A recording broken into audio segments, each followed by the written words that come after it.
and returned to Jerusalem. There they found the 11 assembled together with their companions, who said to them, "Yes, it is true.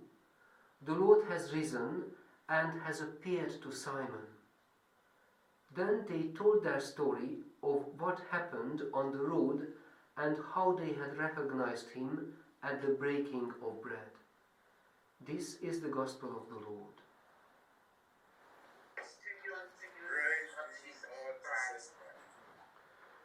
Please let us be seated for a while. I might be just a bit longer than usual, but I would like to share with you something interesting. In this Easter week, I promised to myself that I'm going to read a book of a friend of ours, of whose husband works, Andrew Powell. I quoted already the story of a soul some time ago in a homily. Her name is Melinda Powell, and the title of the book is The Hidden Lives of Dreams. The Hidden Lives of Dreams. What they can tell us and how they can change our world. It's a very good read. I ordered it from Amazon. It's for £12 plus postage.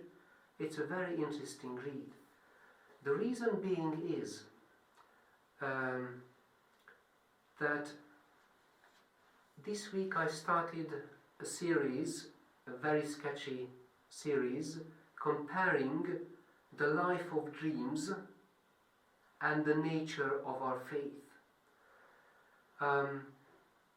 And we started from the point that people usually who don't pay attention to their dreams, they ignore dreams just in the same way they ignore their religion and the presence of God in their lives.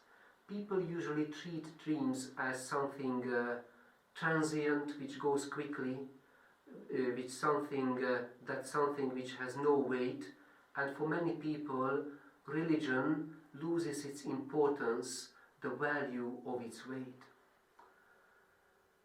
We find the disciples after Jesus' resurrection in a dreamlike state, and they learn to bond with the risen Lord. They learn to respond to his love fully, but it's a learning process. But back to today's part from Melinda's book. She starts with an image in chapter 2, and she wants to compare how dreams work in our life and what's the difference between them and our daily consciousness. It can be a good model, I hope, to illustrate how our life is different from when we engage with Jesus, when we welcome him to our lives, when we take his words seriously at its full weight. So Melinda starts with the image that let us imagine ourselves watching the play of firelight. We are sitting imaginary on the shore of a lake in a moonlight, warm summer night, and we have a campfire.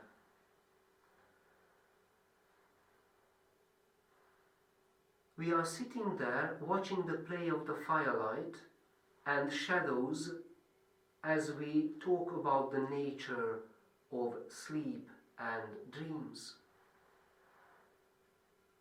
Our ancestors, when they were sitting at the fire in those nights, that fire, the play of flames, invited them to tell stories to children, to share their stories and to dream together about freedom, about a good future.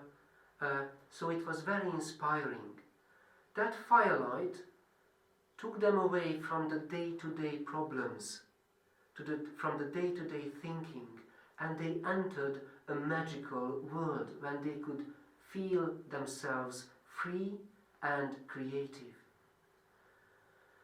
This gives a picture of the relationship between sleep, dreams, and the imagination it triggers out. Then Belinda shares one of her dreams, in which a young man and a woman in their 20s stand looking over a mountain lake. The lake's shiny pitch black surface does not appear to reflect the moonlight. The young man dives joyfully into the water, calling out for the young woman to join him. And suddenly she enters the lake, fully free, and into the black waters. And upon diving in, she feels surprised to see shafts of golden light illuminating the lake bed. A miraculous scene in the lake bed.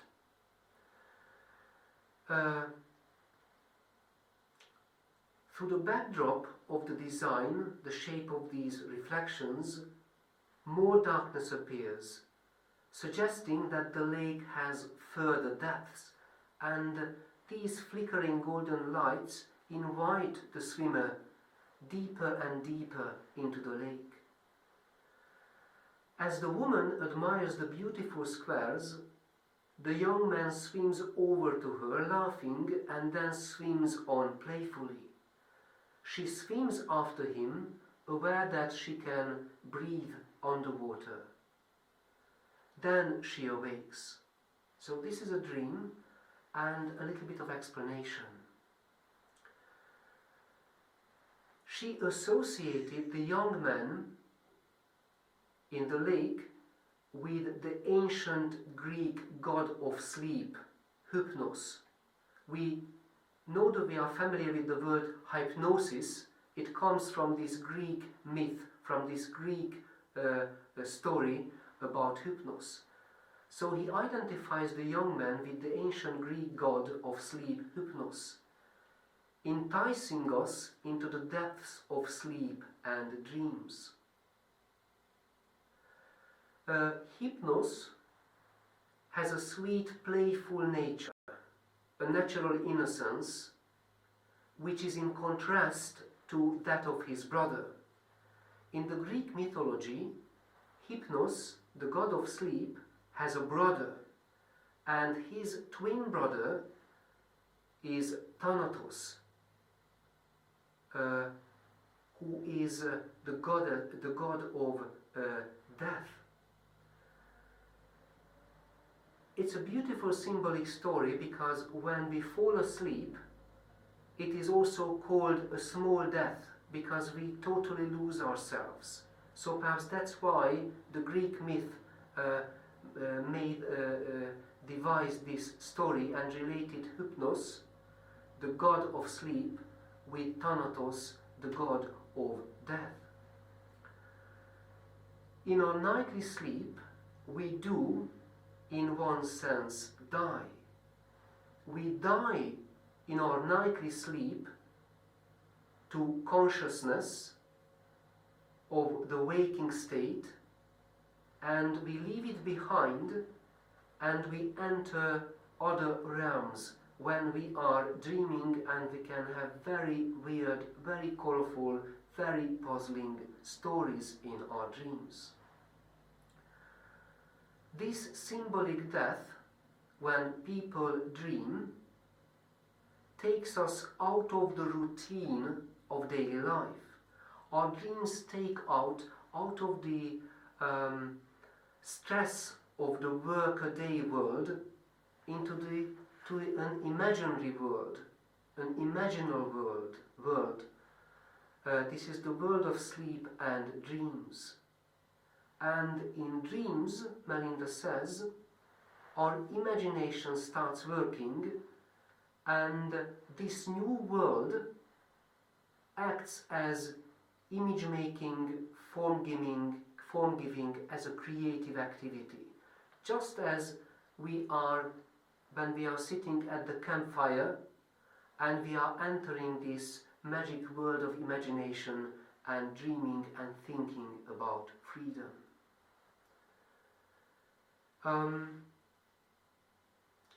And she also adds that no matter how much we may try to evade the nightly call of hypnos, that of sleep, distracting ourselves with endless to-do lists, diversions and detours with our daily businesses and anxieties, sooner or later, ultimately, we must become stripped of our waking consciousness and surrender nakedly to sleep, wholly. Why I was quoting Melinda Powell's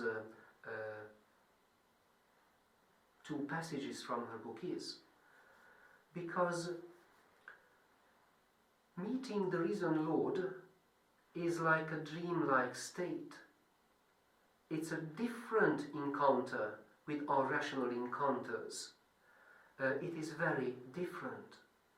It is real because we read the sacred verse of the scriptures. It is real because it is about our eternal salvation.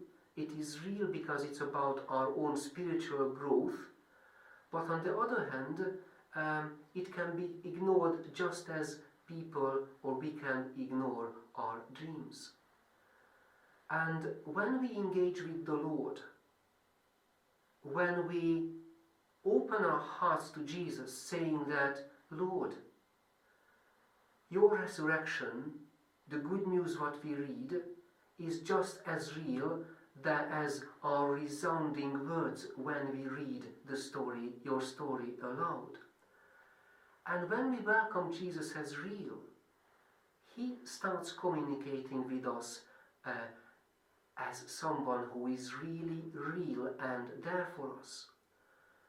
And just as when we try to decipher the riddle of our dreams, what that and that dream could mean, we could start responding to Jesus what this and this part of the gospel could mean in our lives.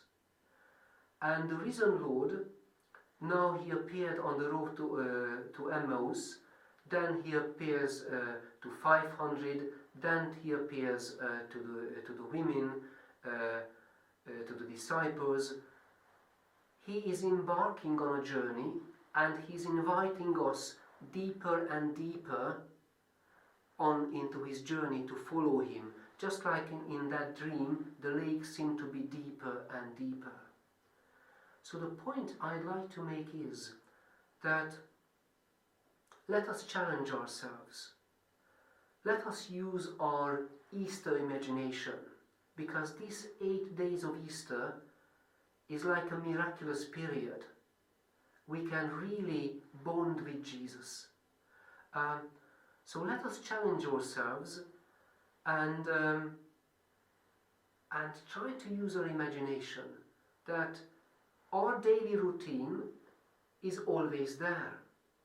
Our daily life, week in and week out, year in and year out, is always there. And that's how our life goes and ends at a stage. But if we open our eyes of faith and we raise above our daily life, how wonderful it is to start seeing our Lord and the life of the church as present in our daily, in our daylight world. Just as we have the members of our families, just as we meet them, just as we do our daily business, there is a parallel story, totally coinciding where we are and what we are doing, and this is the beautiful word of the gospel. More specifically, this is the beautiful word of the resurrection. And just as the disciples tried to learn, just as the disciples had to learn to merge these two worlds.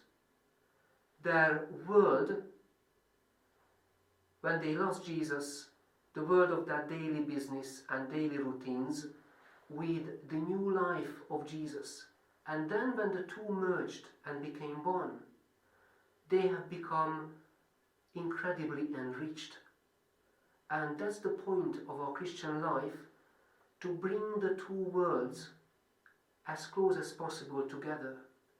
Just as when we put our hands together for prayer and our palms of hands are touching each other. Because in those moments of prayer in this Easter week, we particularly understand that there are no two worlds. There is no life or life without Jesus and Jesus' life without us. No, the two are one.